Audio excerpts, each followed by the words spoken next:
daw kung mayroong equalizer at saka dalawang amplifier. So low at saka mid high, gamit lang ang equalizer. So halimbawa nito idol, itong channel 1, pwede natin ito mako-connect sa isa nating amplifier. So kung halimbawa gagamitin natin itong pang mid high, so yung 1 to 5 dito, ibaba natin.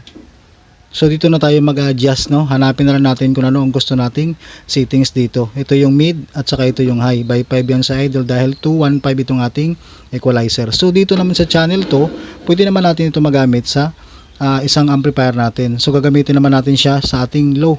So kahit equalizer lang idol, pwede yan, lalo pang bahay lang din naman. So ibang itaas lang natin dito yung 1 to 5 na una. Ito yung sa ating low.